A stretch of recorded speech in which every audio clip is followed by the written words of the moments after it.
안녕하십니까. 네, 반갑습니다. 문제를 언제 받으셨나요? 지금 받으셨나요? 이제 막 받으셔서 미리 풀어볼 시간적인 여유는 없었겠습니다.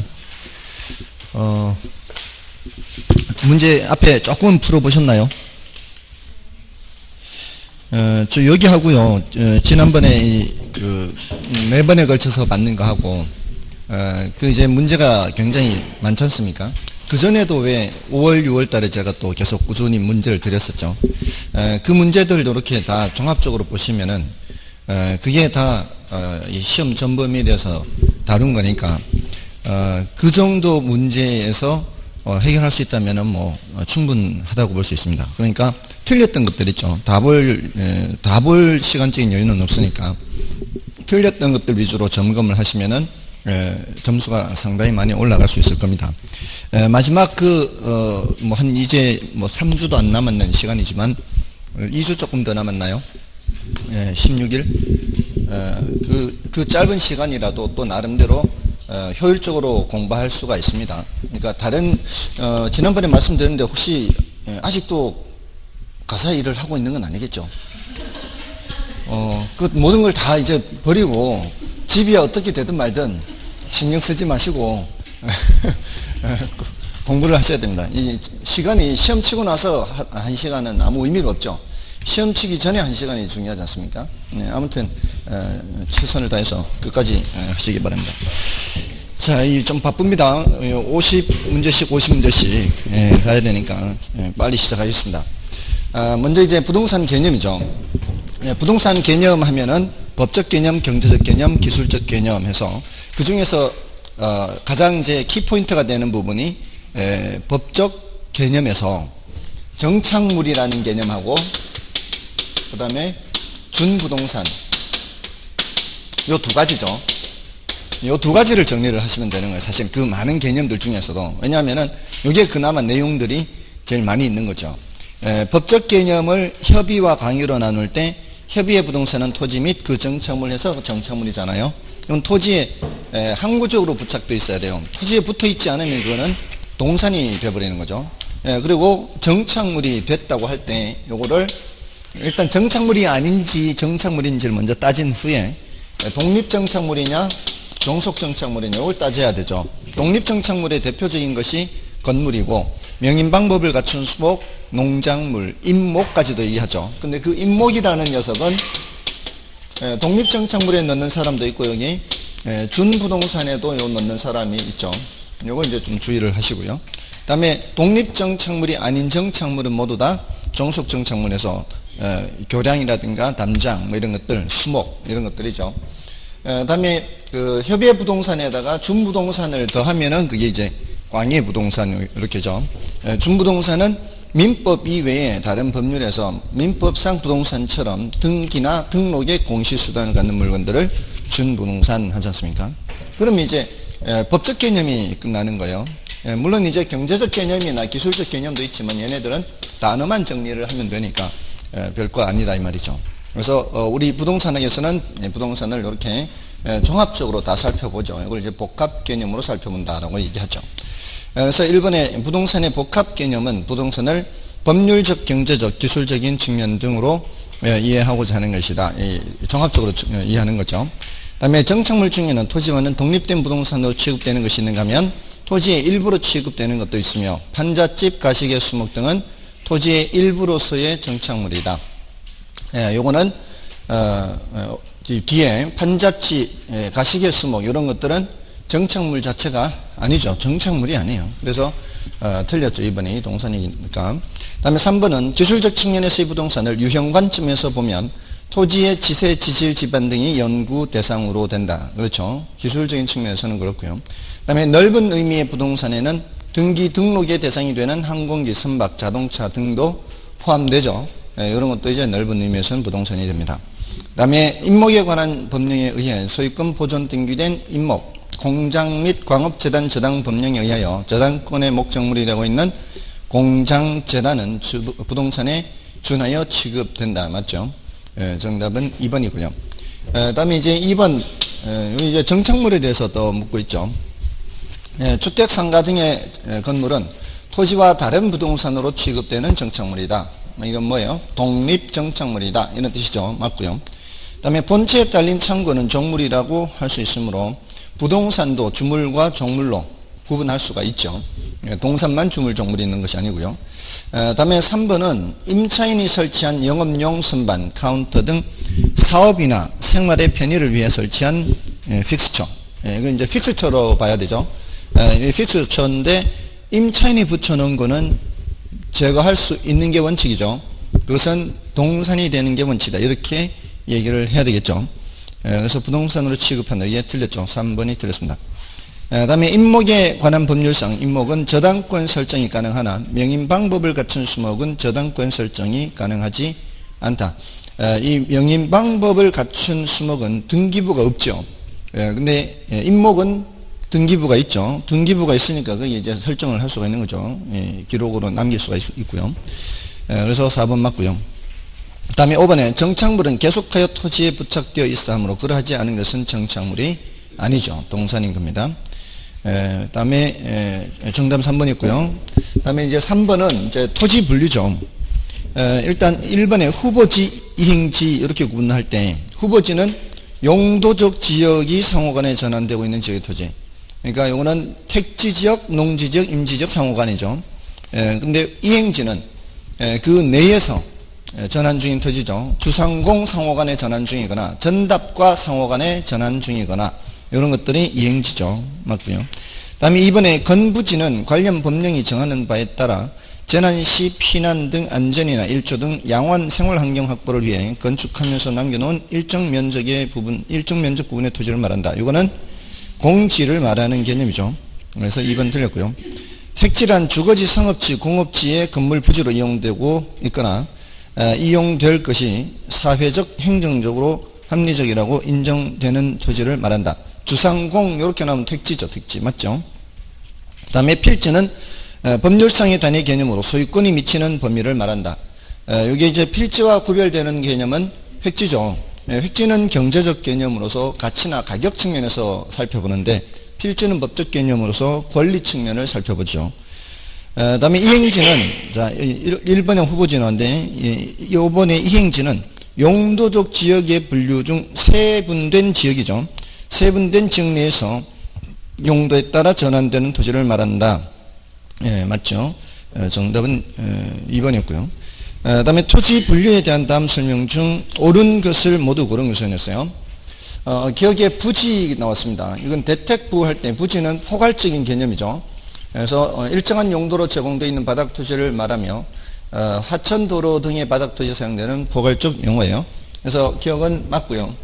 자, 기억이 들어가야 되니까 1번, 2번 중에 답이 있겠죠. 자, 근데 1번, 2번이 니은이 모두 공통으로 있으니까 디귿을 바로 보면 되겠죠. 디귿의 공한지는 필지 중 건축물을 제하고 남은 부분의 토지. 요거 틀렸죠? 공지인데 공한제로 되어 있으니까 들어가면은 안 되죠. 그러면 정답은 2번이 되는 거죠. 아무튼 니은은 뭐 너무 쉬운 지문이니까 이런 보시고요. 리얼을 보시면은 빈지를 포락지하고 헷갈리면 안 되죠. 리얼의 빈지는 물가 빈자라 그랬죠. 물가예요. 그러니까 이거는 바닷가를 생각하라 그랬죠. 바닷가. 지속공부에 등록은 안 돼 있는 토지죠. 근데 활용실익은 있는 토지 이렇게 하고. 포락지는 뭐예요? 포락지는 이제 무너져 내리는 땅이죠. 물의 침식작용 때문에. 그러니까 물하고 관계가 있기는 한데 얘는 이제 바닷가고요. 얘는 물에 잠긴 토지죠. 수면 밑으로 잠긴 토지 또는 하천으로 변한 토지예요. 물의 침식작용으로 인해서. 그래서 이거는 헷갈리지 않도록 하시고요. 다음에 건부지 가격은 건부 감가가 발생하는 경우 낮이 가격보다 높게 평가되는데 말이 안 되죠. 건부 감가가 발생하면 당연히 낮이 가격보다는 낮게 평가되는 거죠. 다음은 이제 5번 토지의 부동성입니다. 토지의 부동성으로 인하여 파생되는 특징으로 틀린 것은 1번 부의 외부 효과에 의해 경제적 감가가 발생하는 원인이 되기도 한다. 맞죠? 이 경제적 감가는 이게 인접성에도 있고 부동성에도 나올 수 있죠. 인접성, 부동성 모두 다 부의 외부 효과와 관계 있죠. 다 관계 있습니다. 부의 외부. 물론 이제 정예외부라고 해도 관계는 없죠. 여기서 이 성질에서는 물론 이제 경제적 감가하니까 이제 부예외부 이렇게 되는 겁니다. 다음에 2번은 부동산 시장은 추상적 시장 또는 구체적 시장이 되기도 한다. 자, 요거 이제 조심해야 되죠.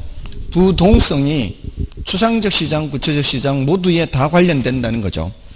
여기서 말하는 구체적 시장은 물건을 진열해 놓고 파는 그런 구체적 시장이 아니에요. 지리적 구역이란 뜻의 구체적 시장입니다. 지리적 구역. 그러니까 우리 부동산 시장을 뭐 서울 강남 3구 부동산 시장 동향이다. 수도권 시장 동향이다. 이렇게 얘기할 때 그런 것들이 전부 다 지리적 구역으로 보는 개념이에요. 그런 의미에서는 부동성이 영향을 미친다는 겁니다. 그리고 추상적 시장이라는 건 어차피 부동산이라는 게 진열해 놓고 파는 건 아니잖아요.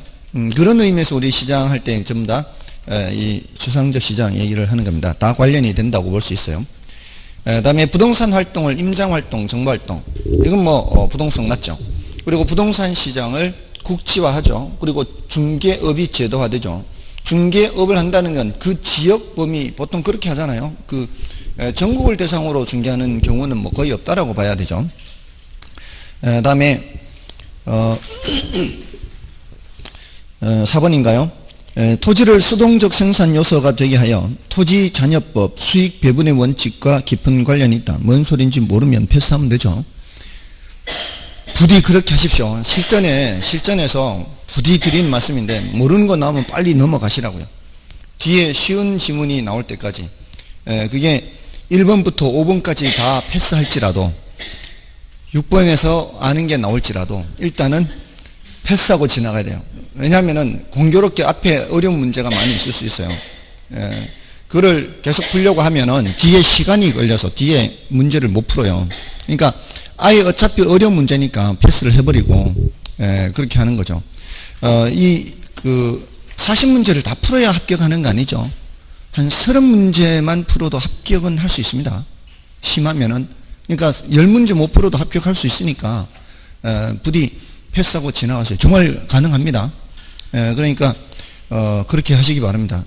여러분들 둘이 사귀다가 상대방이 찰 것 같으면 어떻게 해야 돼요?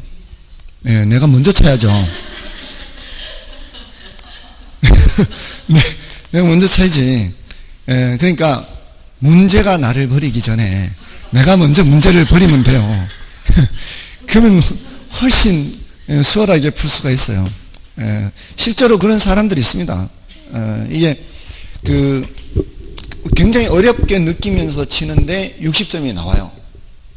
본인은 어렵게 느끼면서 시험을 봐도 60점이 나올 수 있습니다. 저도 예전에 영어 시험 같은 거 어렵잖아요. 독해가 굉장히 어려워요. 시간도 많이 걸리고 계속 패스. 근데도 시험 이제 거의 다 돼가는데 8문제 못 푼 거예요. 8문제. 그럼 결국은 앞에도 어려웠으니까 얼마나 패스하고 지나갔겠어요. 8문제를 결국은 다 찍었죠. 그렇게 시험을 쳤는데 57.5 나왔어요. 그러니까 60점이 안 나와요. 그래도 거의 60점에 가까이 나온단 말이에요. 그러니까 이 60점이라는 점수가 사실은 그렇게 높은 점수가 아니죠. 이게 원래는 이게 낙제 점수죠.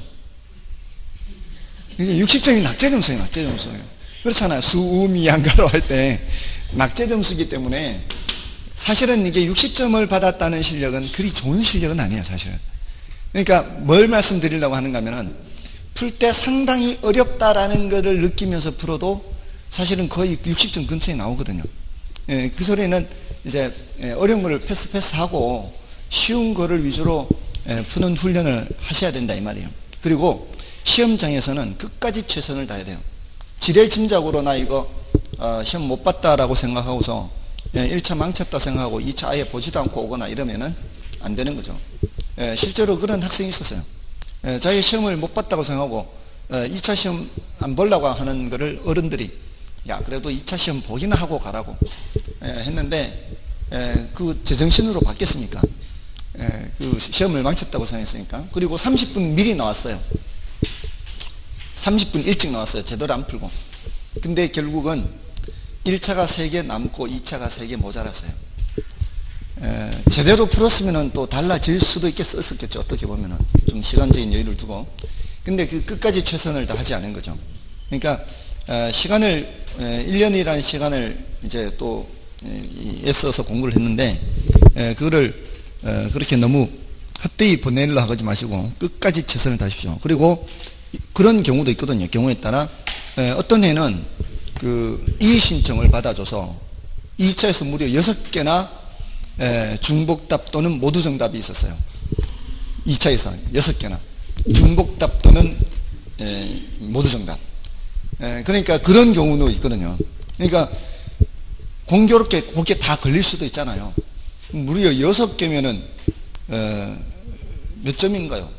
평균으로 치면은 2.5점이 되나요? 평균을 치면 2차 과목이 3과목이잖아요. 3과목이 6개니까 2개니까 5점이네. 5점이 올라가는 거죠. 그러니까 그럴 수도 있으니까 아무튼 끝까지 최선을 다해야 되는 거죠. 그런 운이라는 것은 그런 최선을 다한 사람한테 있는 겁니다. 보통 운칠기삼이라는 말을 쓰거든요. 운칠기삼. 운이 70%고 실력이 30%예요. 근데 이 운칠기삼이라는 것도 애쓴 사람한테 가는 거지 애쓰지 않은 사람한테 이런 운이 있지는 않습니다.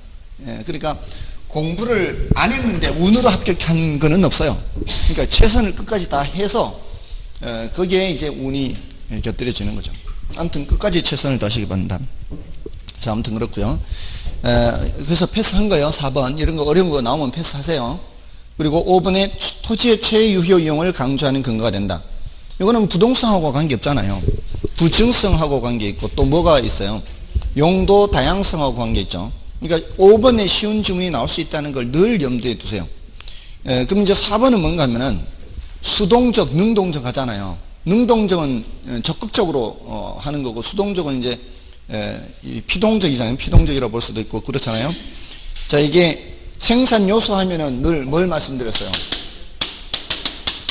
생산 요소 하면은 노자토 이렇게 노자토 했잖아요. 자, 이 그 수익 배분의 원칙을 말씀드릴 때 제가 뭘 말씀드렸는가 하면은 이 생산 요소한테 각각 대가를 지불하고 최종적으로 누구한테 남는다 그랬어요? 최종적으로 토지한테 남는다 그랬죠. 그 이유가 다른 생산 요소는 이동이 가능하기 때문에 그렇다고 그랬어요. 어떤 토지가 개발이 되지 않고 있다는 것은 뭘 뜻하는 거예요? 다른 주변의 토지는 개발이 됐는데 어떤 요 지역 토지는 개발이 안 되고 있다는 얘기는 여기에 자본이나 노동이 투입돼도 충분한 수익이 날 것 같지가 않으니까 개발이 안 되는 거 아니에요. 근데 어느덧 이제 개발이 된다는 얘기는 이제 드디어는 노동이나 자본이 투입돼도 충분한 수익이 날 것 같으니까 들어온 거 아니에요. 그 이동이 가능한 생산 요소는 충분한 수익이 있을 것 같아야 가는 거예요. 그러니까 그러한 생산 요소한테 그러니까 먼저 주는 거죠. 근데 얘는 이동이 불가능하니까 다른 생산 요소가 올 때까지 기다리는 수밖에 없는 거죠. 그래서 수동적 생산 요소 이렇게 표현을 할 수가 있는 거죠. 됐나요? 그렇게 이해를 하시면 되고요. 다음에 나머지 토지 잔입에서 수익 배분의 원칙 관계가 있고요. 다음에 6번은 토지의 자연적 특성인 부증성에 대한 설명으로 볼 수 없는 것은 토지는 생산비를 투입하더라도 물리적인 양을 증가시킬 수 없죠. 절대로 생산한다는 것은 불가능해요. 토지는. 근데 용도 전환을 통해서 경제적 공급을 할 수는 있죠. 그래서 후보지나 이행지와 같은 용어에 내포되어 있는 토지 개념은 절대량의 토지 증가가 아니며 용도 전환을 의미하는 것이다. 요거 옳은 편이죠. 부증성은 부동산의 사회성 공공성을 강조하는 근거가 된다. 이것도 맞죠. 부증성은 희소성의 원인이 되는 겁니다. 희소성. 토지라는 자원은 희소한 자원이다. 더 이상 양을 증가시킬 수 없으니까. 그러니까 사회성 공공성이 나오는 거예요.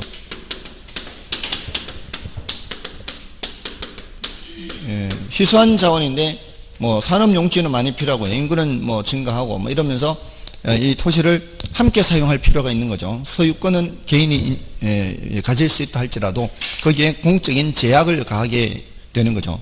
그래서 이런 개념들이 나오고 토지 공개념 이런 말들이 나올 수가 있는 거예요. 그리고 이 희소성에서 최유효 이용도 강조하게 되는 근거가 되는 거죠. 희소한 자원을 가능한 한 효율적으로 이용을 해야 되니까요. 물론 최유효 이용은 용도 다양성에서도 나올 수가 있고요.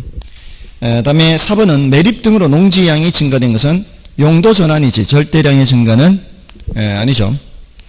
다음에 토지는 생산비를 투입하여 생산할 수 없기 때문에 물리적 공급과 용도적 공급이 불가능하다. 용도적 공급은 가능하죠. 그래서 5번이 틀렸고요. 다음에 7번은 부동산학의 관점에서 토지 소유권의 공간적 범위에 관한 설명 중 틀린 것은 1번 부동산의 가치는 3차원 공간 가치의 총화라고 할 경우 이는 경제적 측면만을 의미한다. 이거 틀렸죠. 복합 개념에 따라 판단을 해야 되죠. 그래서 법적인 측면과 기술적인 측면, 경제적인 측면을 모두 살펴봐야 돼요. 일단 3차원이라는 말 자체가 벌써 기술적 개념이죠. 그리고 공간 가치, 가치라는 표현이 나오는 건 또 경제적 측면이고요. 근데 그 3차원 공간 가치가 어느 정도 인정되느냐 하는 것은 상하로 어느 정도까지 인정되는지에 따라 달라질 거 아니에요. 지하권은 어느 정도로 인정되고 공중권은 어느 정도로 인정되고 그 범위에 따라 가치는 달라진다고 볼 수 있잖아요. 그래서 상업지역 같은 경우에는 상하 범위가 넓고요.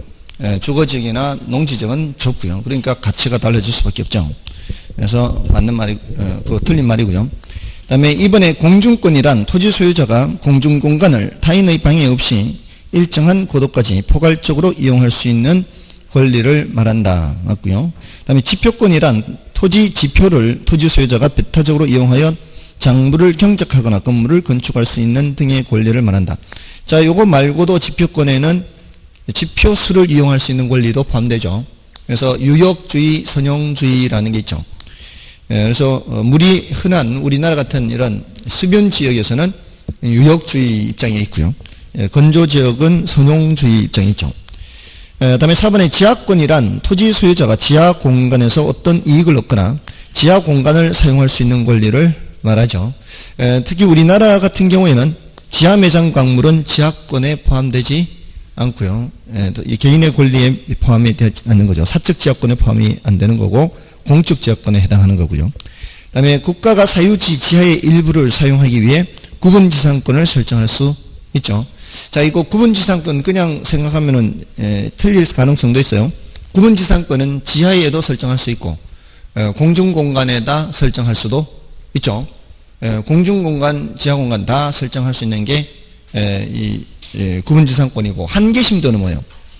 한계심도는 이제 지하에만 적용되고요. 개발권 양도제나 용적률 인센티브 제도는 공중공간에만 적용되죠. 자, 여러분들 그 공중공간을 공중도 하나의 획지로 분할해서 임대하거나 할 수 있을까요, 없을까요? 공중공간도 분할해서 임대하거나 할 수 있습니다. 구분지상권이 가능하다면 당연히 그게 임대차도 당연히 가능하다고 봐야 되겠죠. 물론 공중공간만 허공에 이렇게 해서 그것만 이용하게 할 수는 없죠. 당연히 뭐는 세워야 돼요. 기둥은 세워야죠. 기둥을 세우고 이제 그 위에 이제 공간을 이용을 하는 거죠. 요즘 예전엔 그렇지 않지만 지금 그 민자 역사라고 하는 것들은 다 어디에 올라가 있어요? 그 선로 위에 올라가 있죠. 옛날에는 선로 위를 이용을 안 했죠. 그 공간을 이용을 안 했던 공간을 이용을 하잖아요. 물론 이제 기둥을 세운 후에 그렇게 이용을 하지 않습니까? 얼마든지 그렇게 이용을 할 수가 있어요.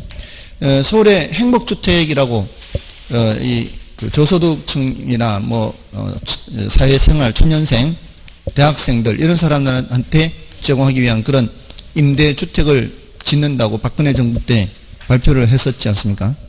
그때 서울 지역에 그런 아파트를 지을 토지가 부족해요. 어디다 짓느냐? 그 짓는 아이디어가 어떤 것들이 나왔는지 아십니까?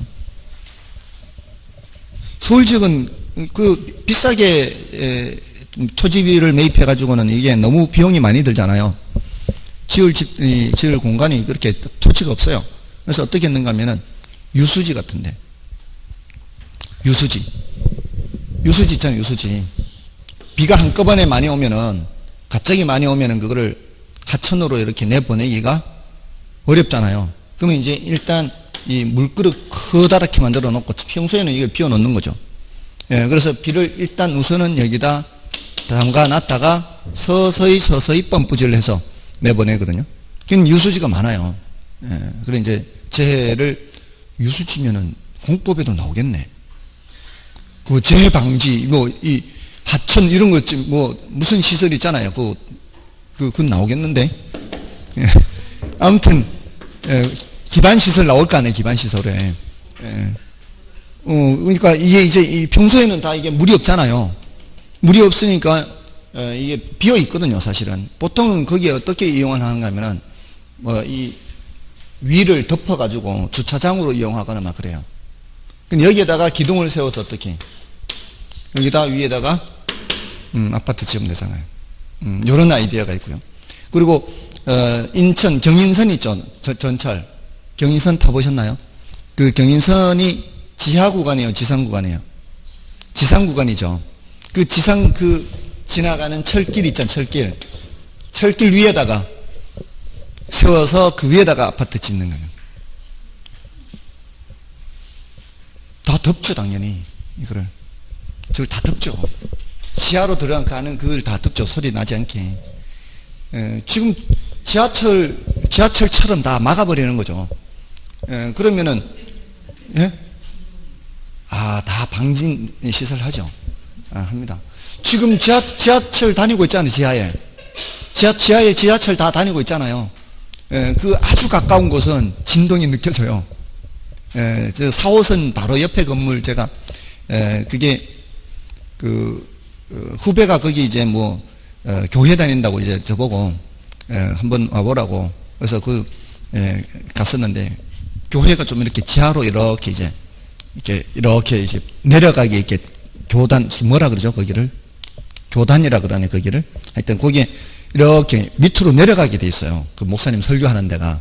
그러니까 지하로 좀 내려가는 거죠. 이렇게 1층으로 들어가서 위에도 있고 밑으로 이렇게 내려가는데, 이게 지하철 4호선이 그렇게 깊게 안 들어가거든요. 옛날에 지은 이 지하철은. 그러니까 지하철이 지나갈 때 이게 건물이 진동이 좀 느껴져요. 4호선 바로 옆에 교회였었는데. 아무튼, 어느 정도는 진동이 있을 수 있죠. 그런 거 이제 다 방진 장치를 해야 되겠죠.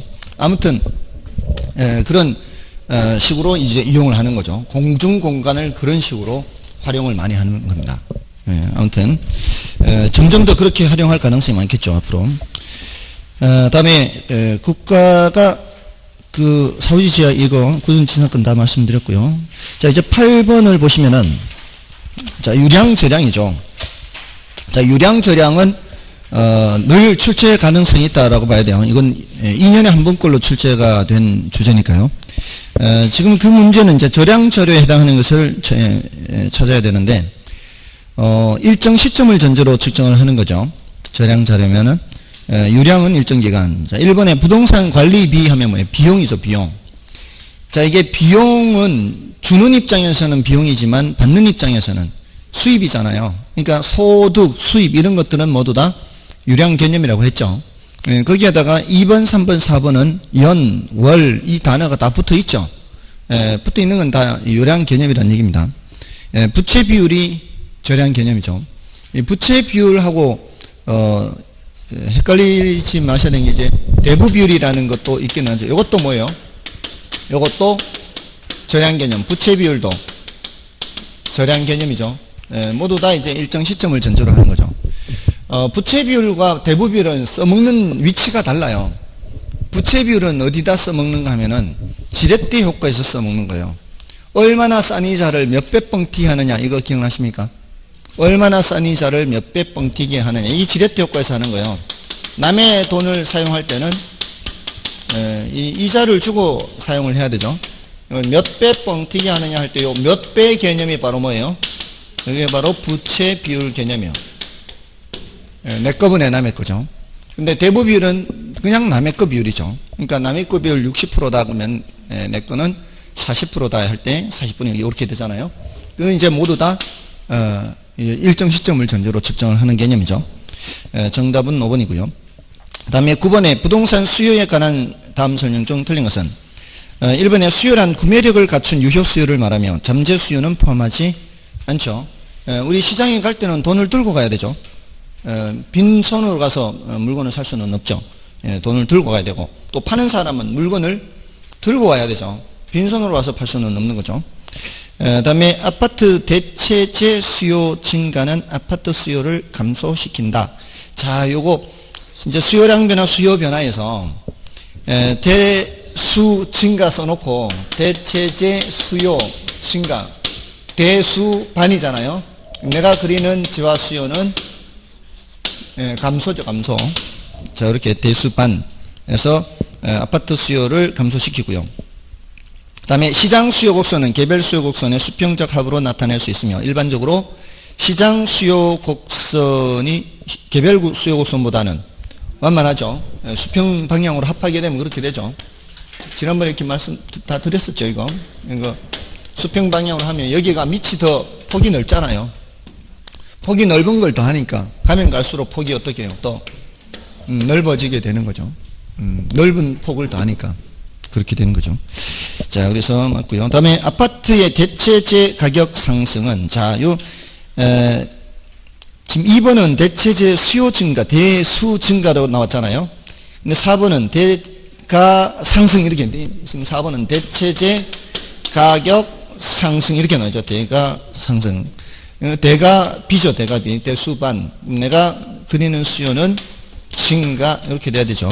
자, 여기서 이제 연습이 되고요. 그래서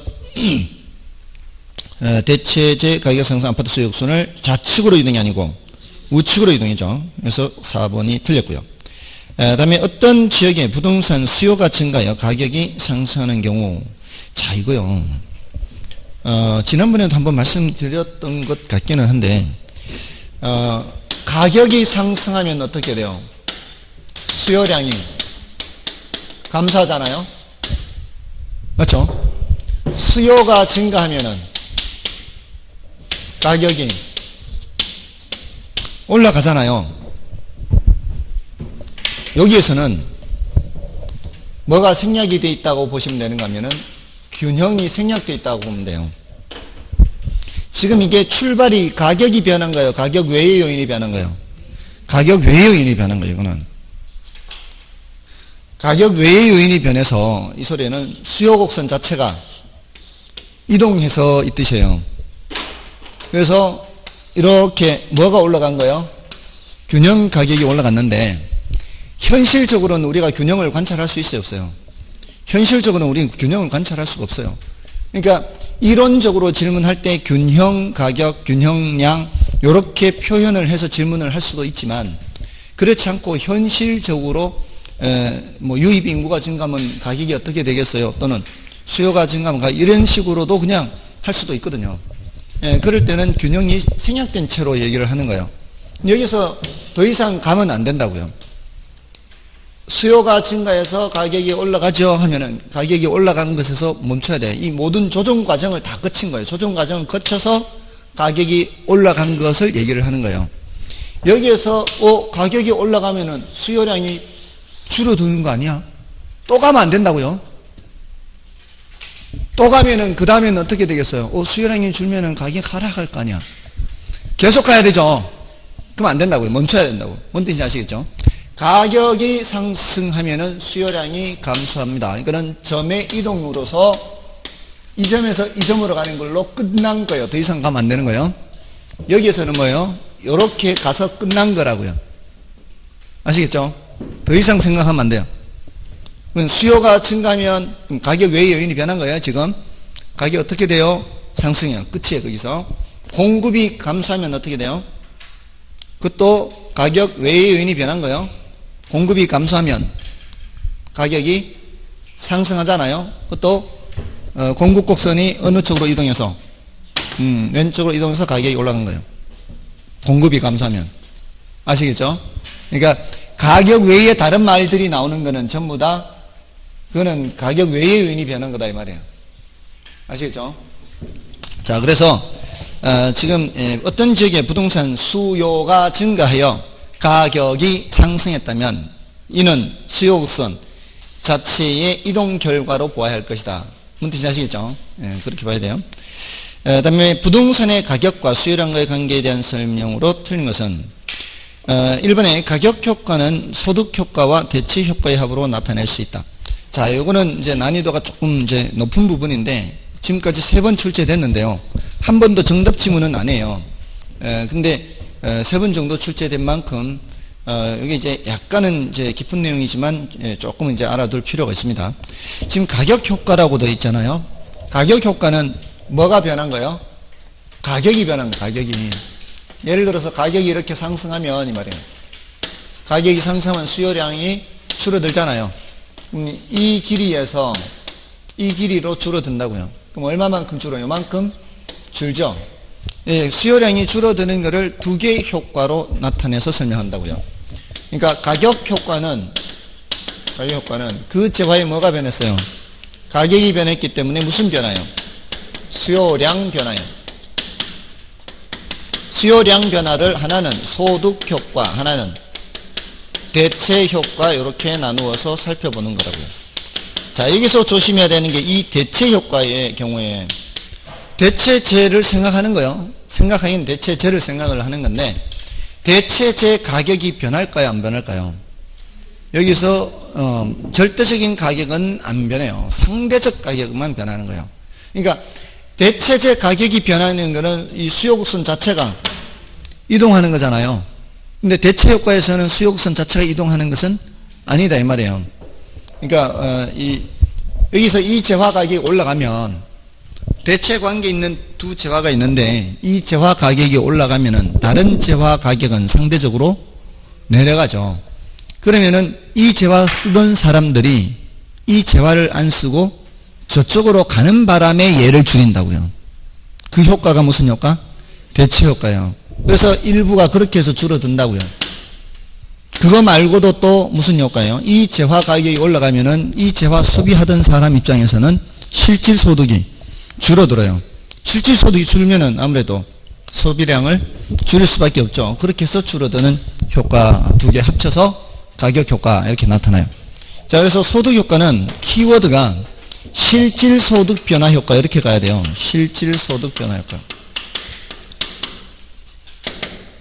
요거는 상대 가격 변화 효과예요. 상대 가격 변화 효과. 상대적으로 가격이 변한다 이 말이죠. 됐나요? 절대적인 가격은 안 변해도. 예, 그래서 대체재 가격이 변하는 수요곡선 이동하고 헷갈리지 마시라고요. 이거는 점의 이동 내에서 살펴보는 거다 이 말이에요. 아시겠죠? 대체재 나올 때는 아까 대값이 대수반 할 때는 그때는 이제 대체재 가격이나 대체재 수요가 변하는 거예요. 그때는 이제 그것만 생각하면 되는 거고요. 자, 아무튼 그래서 이번에 한 상품의 가격이 상승했다는 것은 대체 상품 가격의 상대적인 하락을 의미하며 이때 대체 상품의 수요가 증가하는 효과가 나타나는 거죠. 그러면서 이쪽 수요가 감소하는 효과를 뭐라고 한다고요? 대체 효과예요. 대체 효과. 다음에 당해 주택의 가격 상승에 따른 실질 소득 감소는 수요량을 감소시키는 것이 일반적이다. 맞죠? 여기 이제 소득 효과잖아요. 소득 효과. 다음에 대체 효과란 실질 소득이 실질 소득 변화에 따라 이렇게 가면 될까요? 안 될까요? 이거 안 되잖아요. 이거 대체 효과 상대 가격 변화에 따라 이렇게 해야 되죠. 이게 지금 틀렸습니다. 4번이 지금 뒤에 상대적으로 하락한 재화 이런 말이 나오고 있죠. 상대적으로 하락한 재화에 이런 말이 나오는 것은 이거는 대체 효과에 대한 건 맞죠. 그러니까 이 실질 소득 변화가 틀린 거예요. 다음에 5번에 가격 보조로서 임대료 보조에 따른 수요량 증가는 소득 효과와 대체 효과의 합으로 설명할 수 있다. 왜냐하면 이 가격 보조가 특별한 언급이 없으면은 가격 할인 프로그램이라 그랬죠. 이 가격 보조를 하게 되면은 무슨 효과가 나타난다? 가격 효과가 나타난다 이 말이에요. 그래서 정답은 4번이었고요. 다음에 이제 11번이 이제 균형의 이동이죠. 자, 이 균형의 이동에 대한 건데 문제에서 이렇게 명시적으로 균형의 이동이라고 이렇게 제시를 했을 땐 이제 대부분은 균형량, 균형가격 이렇게 이제 말을 붙이죠. 이 균형의 이동은 8가지 말씀을 드렸었죠. 1, 2, 3, 4, 5, 6, 7, 8.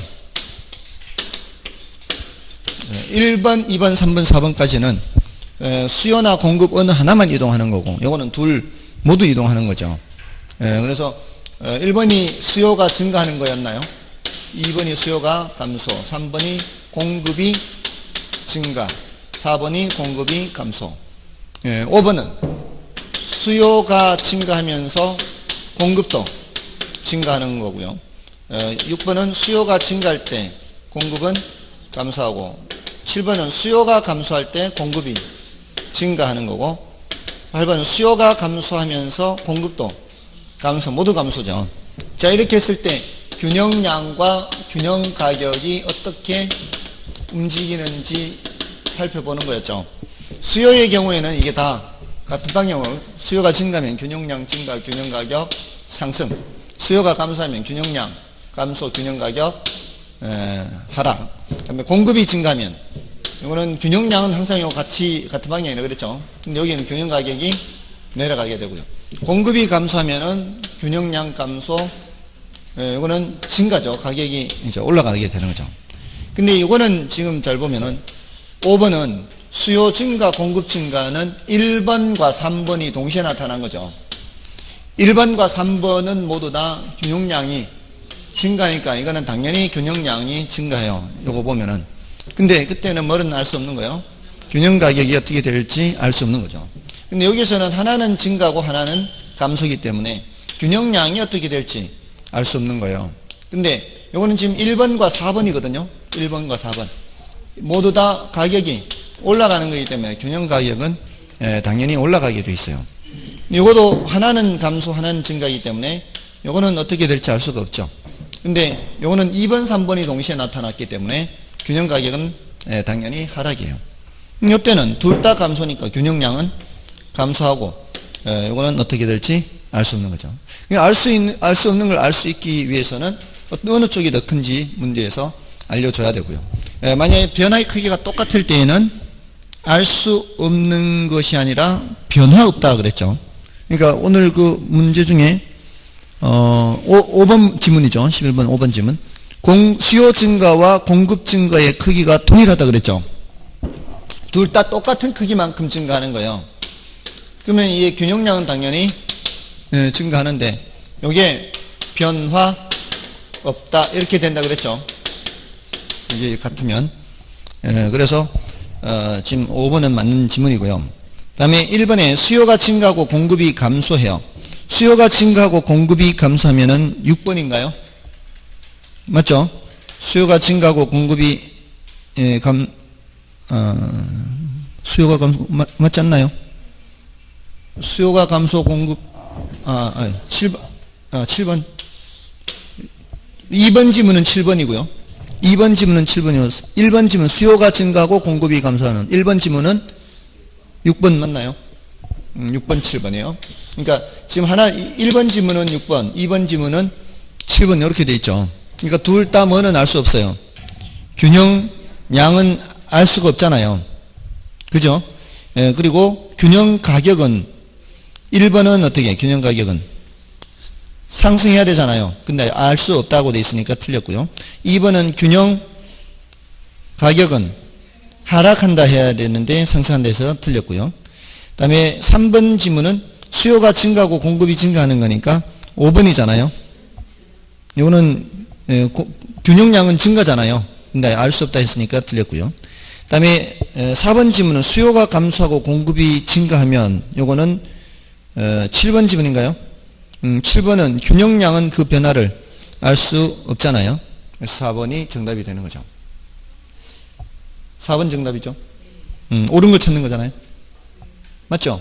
그러니까 이런 식으로 출제되면은 이건 굉장히 사실 쉽게 출제되는, 이건 이 패턴에서 벗어날 수가 없으니까요. 그죠? 이게 여기서 조금 더 난이도 높게 질문하면은 어떻게 나오는 거예요? 수요 증가를 그냥 수요 증가를 안 하고 대체재 가격이 상승한다. 이런 식으로 질문하는 거죠. 그럼 대가 B까지 판단을 해야 되니까 그때는 이제 조금 더 어려워지는 겁니다. 다음에 12번은 어떤 부동산에 대한 수요 공급 함수가 각각 QD1은 100-EP, QS는 10 플러스 4P였으나 소비자의 선호 변화로 수요 함수가 QD2는 80-3P로 변화했다. 원래의 균형량과 새로운 균형량의 차이는 얼마인가? 문제가 뭐예요? 균형량의 차이를 묻고 있죠. 이 계산 문제는 이제 이걸 물었을 때, 균형량 차이를 물었을 때, 어떻게 푸는지 머릿속에 이게 매뉴얼이 연상이 돼야 돼요. 매뉴얼이 떠오르지 않으면 이걸 풀 수가 없는 거예요. 매뉴얼이 떠올라야 풀 수가 있는 거예요. 이럴 때는 계산을 2번 해야 된다. 일단 계산이 2번. 차이를 해야 되니까. 그러니까 식을 몇 세트를 찾아야 되는 거예요? 2세트를 찾아야 되는 거죠. 자, 근데 QD1은 뭐였어요? 100-2P인가요? QS는 10 플러스 4P 이렇게 있죠. 자, 이게 수요 함수가 QD1이라는 얘기, 수요 함수가 바뀌었다는 얘기잖아요. QD2는 80-3P 이렇게 바뀌었나요? 그럼 QS는 그대로 있죠. 이렇게. 그래서 균형 상태에서 요거 100-2P는 10 플러스 4P 이렇게 하면 되고요. 숫자는 숫자끼리, 문자는 문자끼리 하면은 90P는 6P가 되죠. 90은 6P. P는 15가 되고. 이거 끝나면 안 되죠. 우리는 균형량의 차이를 계산해야 되니까 Q를 계산해야 돼요. P를 집어넣으면은 여기다 집어넣으면 70이 되죠. Q는 70. 여기서는 80-3P는 10 플러스 4P 이렇게 해서 이것도 숫자는 숫자끼리 문자는 문자끼리 해서 정리하면은 70과 7P가 같으니까 P는 10이고요. P10을 집어넣으면은 이게 50이 되죠. Q는. 그러면은 차이는 20이죠. 20. 차이니까. 됐나요? 그러니까 이런 계산 문제를 만약에 여러분들이 무조건 이제 풀지 않고 넘어가는 게 아니라 만약에 자신이 확실하게 그 방법을 아는 거라면 차라리 계산을 하고 넘어가는 게 나을 수도 있어요.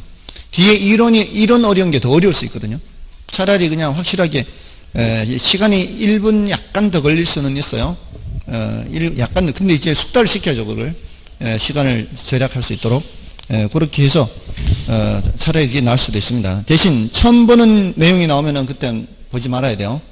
처음 보는 내용이 나올 때는 바로 패스하고 지나가야 돼요. 시간이 엄청 걸릴 수 있어요. 그러니까 계산 문제는 그거를 확실하게 하고 지나가야 돼요. 다음에 이제 13번은 이제 탄력성이죠. 자, 이거는 좀 쉬고 하겠습니다.